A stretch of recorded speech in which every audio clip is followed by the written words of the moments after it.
Welcome to the Ernie Chambers Show.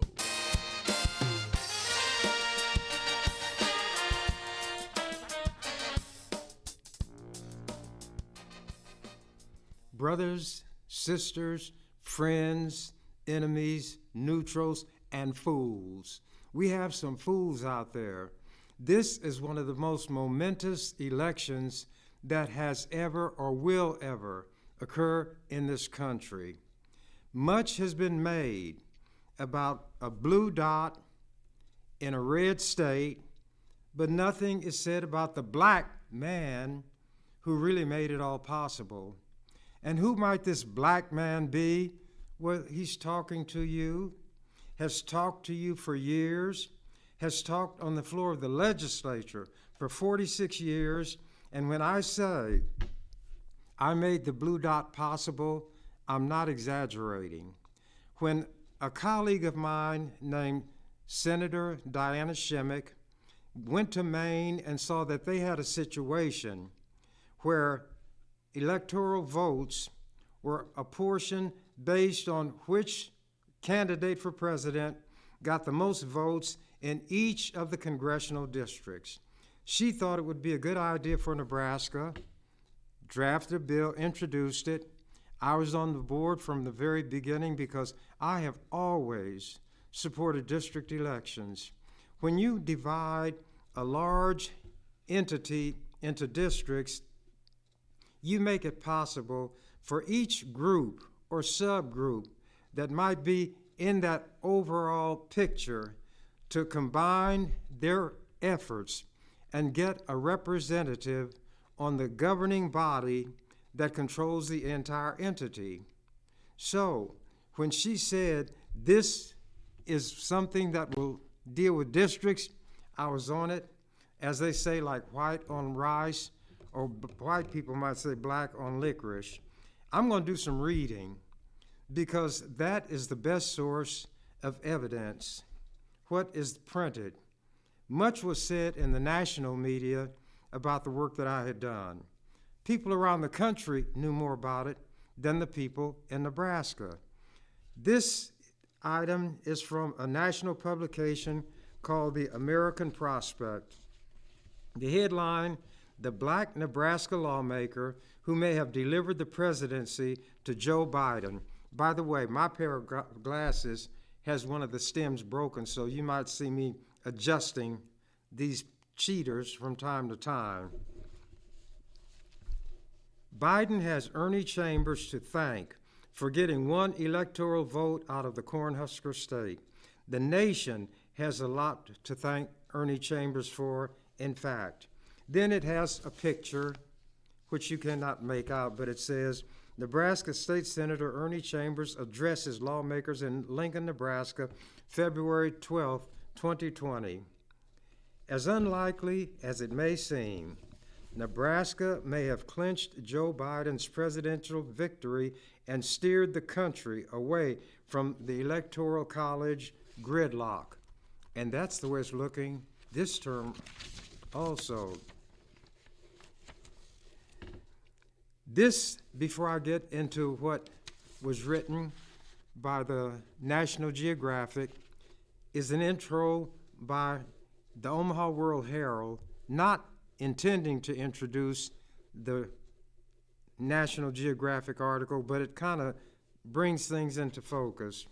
Omaha's blue dot is celebrated on social media. I don't have social media. I don't even know for sure what that is, except a lot of crazy people are on it. But here is a packet of 20 pages of what was going on at that time, and people sent this to me, knowing that I am not a part of the electronic age. But this is from the Omaha World Herald. The eyes of the nation have been on Omaha's blue dot this week after Democrat Joe Biden claimed the area's single electoral vote. Celebrities and social media users have been celebrating Omaha and Biden's success in flipping the state's second congressional district blue. Nebraska has a total of 5 electoral votes. 2 are awarded to the statewide winner of the popular vote, The 3 others are awarded to the winner of each of the state's 3 congressional districts. Actress and Omaha native Gabrielle Union, a well-known Husker fan, used Twitter, whatever that is, to honor State Senator Ernie Chambers, who wrapped up a 46-year career in the legislature this year. Chambers led opposition to efforts to change the Nebraska Electoral College vote system back to winner-take-all, the way 48 other states award their electoral votes. The filmmaker Ava DuVernay, who directed Selma, 13th, and A Wrinkle in Time, also praised Chambers. While Chambers has been getting a lot of attention, then Senator Diana Shimmick of Lincoln introduced the split vote system in 1991. She said it encourages more people to get involved, especially in parts of the state that differ politically from the whole state. Quote, Diana Shimmick should really get some love and attention here, said Jane, I would pronounce it Klebe, some people say Kleb, K-L-E-E-B, chair of the Nebraska Democratic Party. I gave her credit. I worked with her. Without me, the bill would never have been enacted into law in the first place. Another essayist, Roxanne Gay, an Omaha native, tweeted simply, quote, come through Omaha, exclamation point, around the time the 2nd District was called for Biden. Ray Gun, a merchandise store in the old market that whips up tropical, irreverent products focused on Nebraska and the Midwest, tweeted Thursday that it's offering T-shirts with slogans like Nebraska Second, You're Welcome, America. Nebraskans who support Biden have joined in on social media, tweaking the city's name to Jomaha and commenting that they are not from Nebraska or Omaha, they're from the 2nd District. Continuing. Here is what was written in the National Geographic. They are not known for writing about political subjects. They write about the environment, animals, and other kinds of things. But anyway, this is the headline, History and Culture. This rebel lawmaker preserved Nebraska's unique electoral system. Ernie Chambers, Omaha's self-proclaimed defender of the downtrodden, has dedicated his career to unpopular progressive issues. And this is just excerpts from that article, which was longer. And this was published November 16th, 2020. On this year's electoral map, a lonely blue island stands out among a sea of red in the middle of the country, the Omaha metropolitan region. In 48 states, this would not affect the state's electoral votes, who are supposed to back the same candidate in a winner-takes-all system. But since 1992, Nebraska has adopted a different method. 2 of its 5 electoral votes are distributed to the overall winner of the state's popular vote, and the remaining 3 go to the winner in each of the state's 3 congressional districts. So this year, despite nearly 60% of the state supporting Donald Trump, one of Nebraska's electoral votes, that of the 2nd congressional district, will go to Joe Biden. And it's Trumpenstein in the mix again. I call him T-Rump, and he is a rump. He has the nerve to talk about crime in the streets. The Secretary of State of Nebraska, the Attorney General of the state of Nebraska, wanted to undo a law that had been passed by the legislature, that people who committed felonies and served their time should be allowed to vote. They stepped in so that, despite what the law said, that would not be allowed. Fortunately, the state Supreme Court changed that. But while saying these felons who had served their time should not be allowed to vote, even though the law said so, they are supporting a convicted felon, a convicted felon who hasn't served a day yet. Donald Trump. Different strokes for different folks by different folks. But let me continue. Republicans in Nebraska's legislature have been trying for decades to change the way its state distributes electoral votes. But standing in their way has been Ernie Chambers, the state's longest serving and only independent legislator. In 2016, the then 79-year-old, I was a young, spry 79-year-older. In 2016, the then 79-year-old Chambers nearly single-handedly stopped a bill that would have turned the state's electorate back into a winner-take-all system. In 1971, when Chambers first became state senator for Nebraska's 11th legislative district in northern Omaha, he did not swear an oath. Instead, he issued an affirmation, quote, that meant that anybody, regardless of race, creed, color, sexual orientation, or any other thing, if that person had a situation that fell within the province of what I should do as a legislator, I would help that person, Chambers said. Chambers has a history of drafting unpopular bills for progressive causes. Since the 1980s, he has been trying to get college athletes recognized as state employees so they can be paid. Look, all those years ago, now they are paid. Now, instead of signing letters of intent to go to a college, they sign financial statements, guaranteed pay. And in some universities, they have been given the status of employees. I was laughed at. I was called a fool. A comic strip called Tank McNamara made fun of me. All of the sports writers said I was out of my mind, that college athletics should remain amateur and so forth, but I talked about the millions of dollars being made, the injuries to the players, many who did not get an education, and they spent more time outside the classroom on football than they did in the classroom on academics. Many never graduated, went through the whole litany and was ridiculed. The New York Times, though, paid me several $100s to write a statement, it was quite long, about my rationale for that. But to make a long story short, everybody now takes it for granted that the players are entitled to pay. But back there in the beginning, it was not so. But back in the beginning, there was Ernie Chambers. And now that which they said couldn't be done has become a matter of fact. Anyway, 50 years before the Supreme Court ruled to ban employment discrimination based on sexual orientation, 50 years before the court moved, Chambers started pushing for laws to protect LGBTQ workers. He has also called for laws to address systemic racism and push for radical police reform.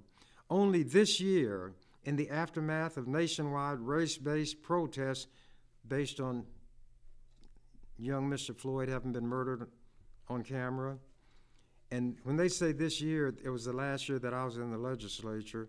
Only this year, in the aftermath of nationwide race-based protests, did a bill pass in Nebraska cracking down on racial profiling and requiring implicit bias training for all police officers, and that's so they could keep their certification. And guess who fought for that bill and got it enacted? You're right.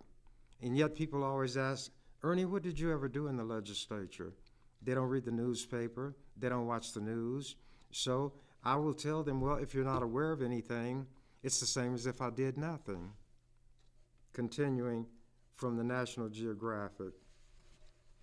In early 2016, Nebraska was on the verge of passing a law that would change its electoral college system to winner-take-all. The move was largely seen to favor Republicans in the deeply red state. Chambers opposed the bill. Quote, I said, you're not going to take away that one little bit of impact that the people in this district may have on selecting the president, unquote. So he called upon a skill he had perfected over decades in the legislature, something one of his colleagues calls the Ernie Chambers treatment. He started filibustering. I call it extended debate. Chambers' stamina is almost legendary in the state legislature. He never sits down during Senate sessions, and he brags that he never has to use the bathroom. Quote, he's very well prepared, and he knows how to work the system, unquote. Hilkerman, who had offered that bill to get rid of the dot, said, and he must have a bladder that I can't believe, unquote. In 2000, Nebraska imposed term limits of 2 consecutive 4-year terms on legislators, a move made primarily, many senators concur, to kick Chambers out for a little while at least. Chambers served from 1971 to 2008, took 4 years off, and was elected again in 2012. His first words after returning to the Senate floor were, as I was saying before I was so rudely interrupted by term limits. I think there should not be term limits.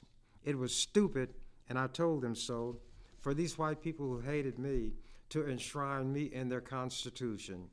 As long as term limits is in that Constitution, Ernie Chambers' footprint and fingerprints are there.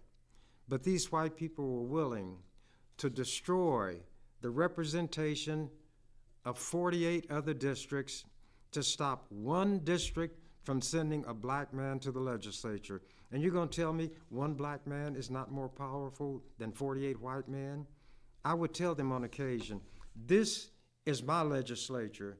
You all are my white folks. I own this legislature. But if a bill must be passed, I will allow it to be passed.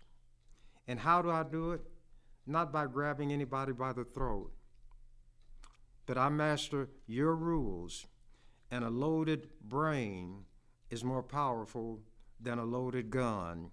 Then I add, unless you're in a gunfight.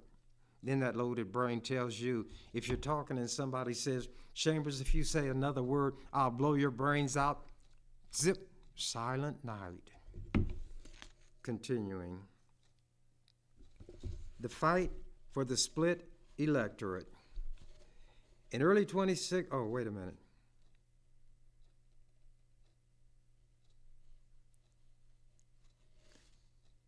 Oh, and then they put in the term limits.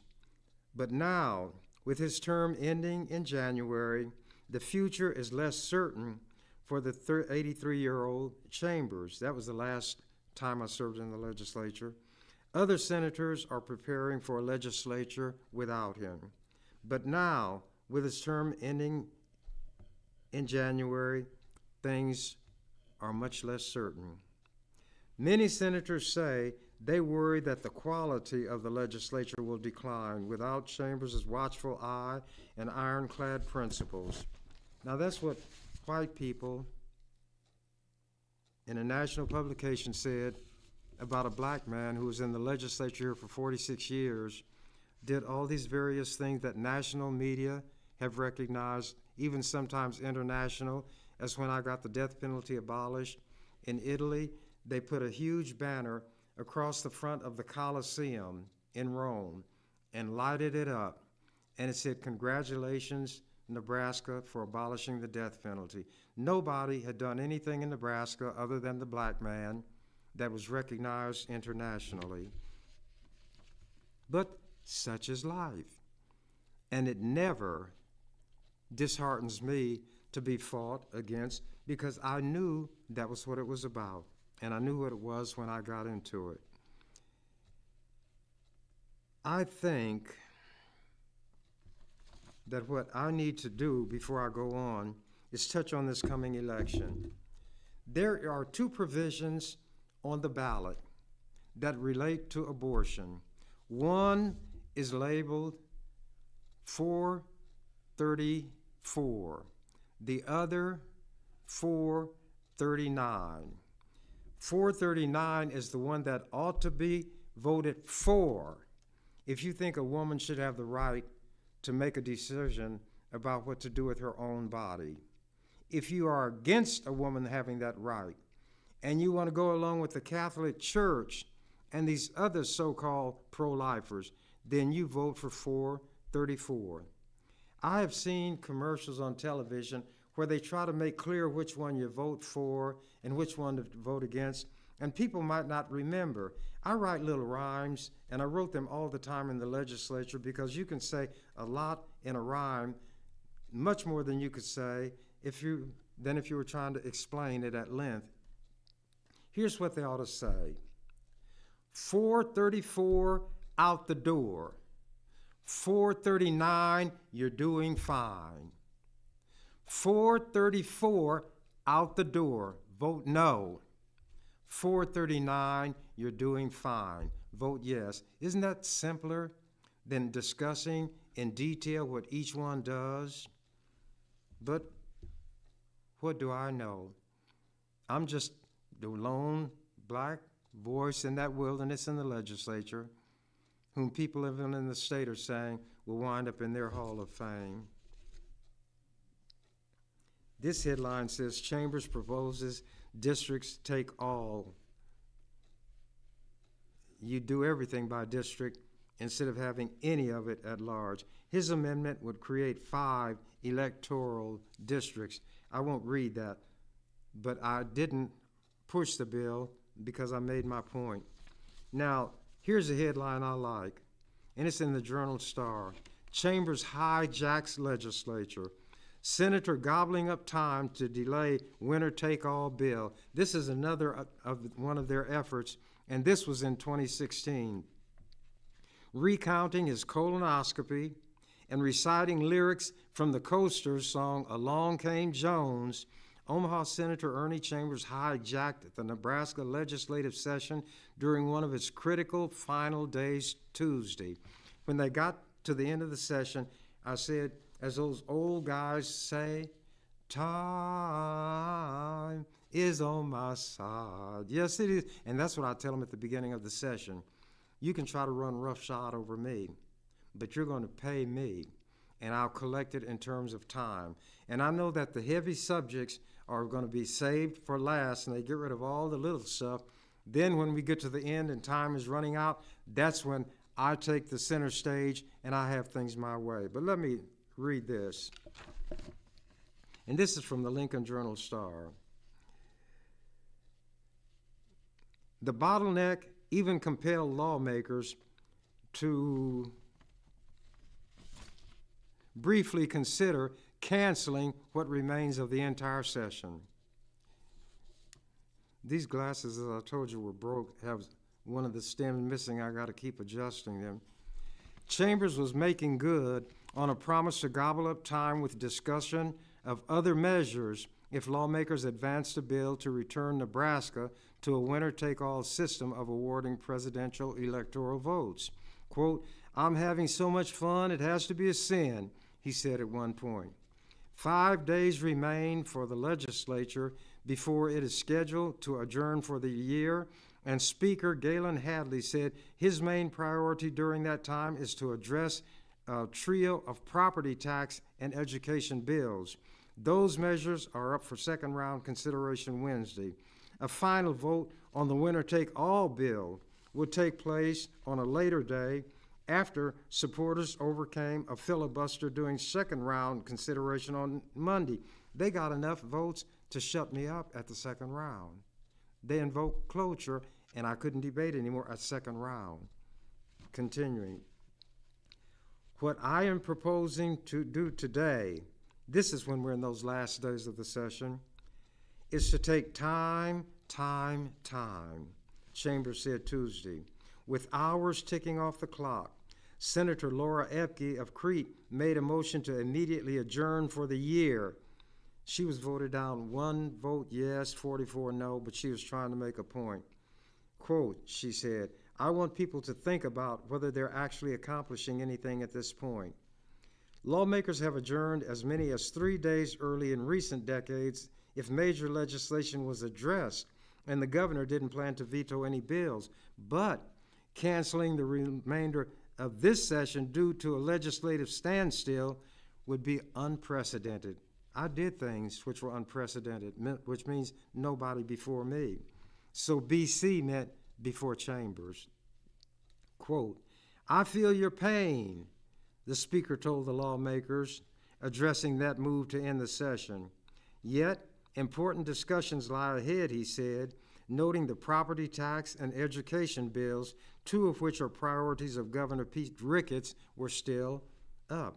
The rest of the bills I don't care about, the speaker said. I have no emotional interest in any of this. On Tuesday, Chambers' stalling tactics held up confirmation votes on appointees to a handful of boards. His speeches touched on medically assisted death, Medicaid expansion, the possibility that renowned Nebraska author Willa Cather might have been a lesbian. She was, in fact, a lesbian, and she now has a statue in the Hall of Statues in the Capitol building in the United States of America. A lesbian, but they don't know that. I talked about it. And Chambers spoke of his own rapidly failing, deteriorating memory. And when I told him that my memory is deteriorating, I said, wait a minute. Once upon a midnight dreary, while I pondered weak and weary, over many quaint and curious volumes of forgotten lore, while I nodded, nearly napping, suddenly there came a tapping, as of someone gently rapping on my chamber door. "'Tis some visitor," I muttered, tapping at my chamber door. "This it is, and nothing more." Ah, distinctly I remember. It was in the bleak December, any separate dying ember cast its ghost upon the floor. Eagerly I wished the morrow. Vainly had I sought to borrow from my books surcease of sorrow, sorrow for the lost Lenore, for that rare and radiant maiden whom the angels name Lenore. Then I skipped. Open here I flung the shutter. Then with many a flirt and flutter, in there stepped a stately raven from the saintly days of yore. Not the least obeisance made he, not a minute stopped or stayed he, but with mien of lord or lady, perched above my chamber door, perched upon the bust of Pallas, just above my chamber door, perched and sat and nothing more. And I quoted the whole poem to show them how my memory was deteriorating. And some people think now that my memory is gone, and they might be right. But I'm like some of those smart old people. I remember what I need to remember, I can tell you that much. I know where I am, where I'm going, where I've been, and what I'm going to do when I get there, and how to do it also. Put that in your corncob pipe and smoke it. But continuing, my glasses came off, as you see. Chambers spent most of 4 hours, senators spent most of 4 hours listening to Chambers discuss mountain lions, the death penalty, and other topics during consideration of a bill to set higher fee caps on game and parks commission licenses and stamps. Chambers returned to his office as other lawmakers began extended debate on legalizing medical marijuana. I didn't bother that bill because there was some benefit to children who had certain ailments from medical marijuana. They don't smoke it, but I won't go into that now. He wouldn't say whether he plans to similarly stall Wednesday's debate. Quote, "People will have to see." Here's the headline that might give you an idea. Stalling continues as days count down. Oh, the days dwindle down to a precious few. They would be infuriated. September, November, but these few precious days I'll spend here with you. These golden days I'll spend here with you. They were fuming. Anyway, let me go on. The legislature adjourned for the day in frustration Wednesday as Omaha Senator Ernie Chambers continued to consume what few hours remain of this year's 60-day session. And some of you all, my brothers and sisters, even asked, "Ernie, what did you ever do while you were in the legislature?" You don't read national publications, certainly not international publications. Some of you don't watch the news. Some of you don't listen to the news. Some of you don't read the newspaper so I can understand why you would ask, Ernie, what did you ever do? People cannot go beyond what they know. Water cannot rise above its level. But we must do what we need to do based on what our conscience, let me not say us and we, let me make it me. I must do what my conscience tells me to do. And it's the hardest taskmaster a person could have. It knows me when I'm right, when I'm wrong, when I know that I'm wrong, when I know that I'm right, and will not let me rest if I haven't done the best I can. And when I've done the best I can win, lose, or draw, then it settles back and grows silent. I can put my head on my pillow and sleep the sleep of the just. And that means more to me than all of the cheers of all the people because they're fickle. Friday, Jesus rode into Jerusalem on a jackass and they were shouting, Hosanna, Hosanna, and putting palm branches in front. And a few days later, they treated him like a jackass and were shouting, crucify him. So if you're going to base what you do on what fickle people say, you're going to be bouncing around like a ball in one of these handball courts. We should develop the ability and capacity to soar on the wings of of eagles in their upper regions of the pure air. But while being able to soar in that fashion and ride the air currents, we must never lose that focused swoop of the falcon that lets us zero in on the target and do what we're designing to do. And if we don't get it done, we've done the best we can. And when you've done the best that you can, there's no more that anybody can demand of you who counts. A lot of people will demand more of you, but the one inside who knows will not demand any more. All you can do is fill a cup to the brim. Let me continue.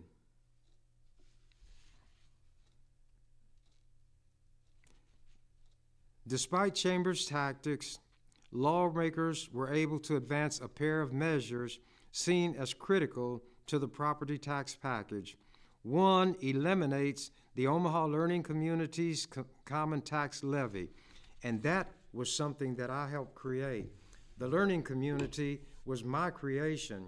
What it was a consortium of districts throughout the metropolitan area, even into Washington County, and they would all send representations to this learning community, and they would have a common levy.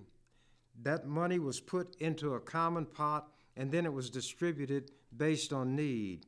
Well, there were some of the school districts who didn't like that, and a lot of people didn't like it because it was my creation. But they managed to get a bill through to do away with that taxing ability of the learning community. Not the learning community itself, but its taxing ability. Chambers took particular issue with the learning community bill vowing to punish senators who helped repeal an entity that was designed to force suburban Omaha residents living in other districts to support schools in inner city Omaha. That's what I was doing. I dealt with tax matters to get money from these wealthy areas poured into the area where the money was needed. It wasn't like what some of these senators and Bacon is saying now, that they brought all this money into North Omaha. That was COVID money. The federal government put that money up. The federal government determined where and how that money should be spent. And my good friend, deluded, Johnny the Jet they called him. On a football field, you couldn't touch him. In politics, he ought to be quiet. He came out and supported Bacon attacking Tony Vargas. I served with Vargas in the legislature. That nonsense they're talking about with reference to him, I have no idea what they mean and get it from, except that they're outright lies. Vargas is a good man. He's intelligent. He was a teacher. When he talked about doubling the senator's salary. He couldn't do it himself. It had to be done by a vote of the people because this states in the early days stupidly put senator's salary in the Constitution. He couldn't get a legislative bill to raise the salary. All he could do is get enough votes to put it to a vote of the people. They don't say he wanted to give the people a chance to vote on whether to raise the salary. They said he wanted to double his salary because they don't pay enough money in Nebraska. Nebraska has the second lowest salary for senators in the country, $12,000 a year. That's no money. And if you double it to $24,000 a year, that's not even considered much in the way of a salary. But these liars, and Johnny's going along with them because poor Johnny is ignorant, meaning in the sense of not having knowledge. And there are some of the people running around here who are in the legislature talking about how much money they got for North Omaha. That was money that was here because of what the federal government dictated with reference to how that COVID money had to be spent. So if I wanted to start attacking people, I know enough to attack them with specifics, not generalities, because I read, I study, and I know what I'm talking about before I open my mouth. And as they say, put your brain in gear before your mouth starts running. Anyway, Chambers took particular issue with the learning community bill, vowing to punish these senators for that. After lawmakers voted 40-5 to advance that measure, Chambers launched a filibuster of an associated spending bill blocking debate on the main property tax proposal. They got that little bit, and I got the big one and stopped it. That's how the day ended. Chambers and other senators also took issue with the political coupling of the learning community bill with the two property measures. Putting three bad things together does not make a good thing, said Chambers, calling the package a house of cards. But anyway, I wound up getting my way. Then this, and my time is almost up.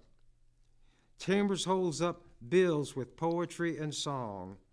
Some other lawmakers are growing frustrated with the Omaha Senators' promised time-wasting tactics. Lincoln, Nebraska state senators have passed more time than bills this week. Chalk it up mostly to State Senator Ernie Chambers of Omaha, who is out to prove once again that he's the undisputed master of the legislative ballgame. Chambers promised earlier in the week that he would take over the final days of the session if his colleagues advanced a bill to give Nebraska a winner-take-all system of awarding presidential electors. The bill advanced Monday night to the final round of debate on a 34-15 vote. Ever since, Chambers has filed motions, called for votes, questioned his colleagues, quoted the Bible, recited poetry, sung ballads, and generally held forth on matters great and small. It's all in an apparent effort to run out the clock on bills rather than in order to keep what they were trying to do, get rid of the one vote. And the Speaker of the legislature said all he was interested in were bills dealing with school funding and a couple of others. The property tax and school funding bills are both legislative priorities of Governor Pete Ricketts. How many other proposals cross the finish line depend on Chambers, the Speaker said.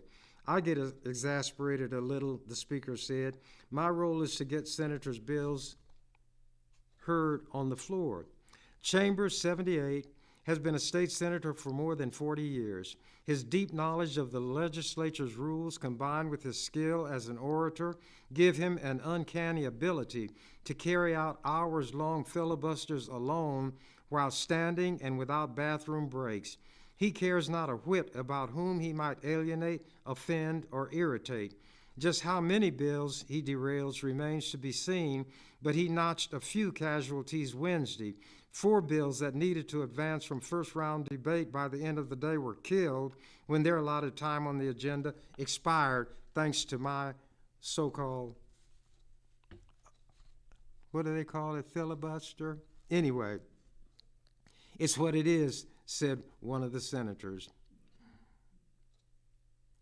All 4 of those bills killed needed to be heard, Coulterman said Wednesday. It's unfortunate the body has been held captive and another person said, "It is what it is." Chambers has promised to file motions on every bill that comes up for final reading, the last step before a measure is passed. Generally, little or no debate occurs on final reading. Then again, Chambers has hinted that the big showdown could end without warning. Quote, "I also said at the time that I made the promise, I leave myself wiggle room. I can do whatever I want to do," he said. "I can keep going or I can stop right now and nobody can change me." Here is the final item I'll read. It's an editorial in the Lincoln Journal called "Curb the Power of the Filibuster." And this is what they put on as a lead-in to the editorial. "And then along came Jones, tall, thin Jones, slow-walking Jones, slow-talking Jones," originally recorded by the Coasters in 1950. Then they editorialized, jumping off that. When Jerry Lieber and Mike Stoller wrote the lyrics to "Along Came Jones," they may not have imagined that their words would one day become part of the official record on yet another filibuster in the Nebraska legislature. Yet there the lyrics are, compliments of the legendary Senator Ernie Chambers, master of the legislative rules, dean of the legislature, and destined one day to enter the Nebraska Hall of Fame. Chambers used the filibuster to hijack the waning days of the legislative session, frustrating colleagues and members of the public who wanted to see important laws enacted before the adjournment. He was not the only one to employ it, but nobody did it better. And for most of the history of Nebraska's unicameral legislature, there was no provision for cloture, which is a cutoff debate. The cloture rule was adopted in 1992 in a move that some interpreted as an attempt to limit Chambers' power. I got power, I had all the power. God's may be the glory, but mine was the power. In most state legislatures, debate can be ended by a simple majority. And they were saying that they ought to change the rules in the legislature. And people have the nerve to ask, what did I do during those 46 years? What I did in those 46 years have literally filled books of legislative transcripts of debate. I could take the debates and lift out the various major subjects, quote what I said, what others said in opposition, and write a book. And I could call it a book on history because of what I said, a book on politics because it involved what everybody else was doing, a book on law because I knew the Constitution, the laws, and how they applied, all of those things. And somewhere there is a book that I might write. But before I leave, we've got to vote for Kamala Harris. You cannot help Kamala if you don't vote. You cannot vote if you don't register. All this beating our gums, all of us being proud that she's running, means nothing. The only thing that counts is when you mark that X next to her name. Oh, and by the way, I'm running for the legislature as a write-in candidate for the 11th Legislative District. The only name will be the current person who's in office. When you look for the legislature in the 11th District, there will be a blank line. If you want to vote for me, you write my name on that line and put an X by it. Win, lose, or draw, I'm going to live my life in the way that I feel that I should live it. I owe something to me, and I owe it to me because of what I was as soon as I come out of my mother's womb.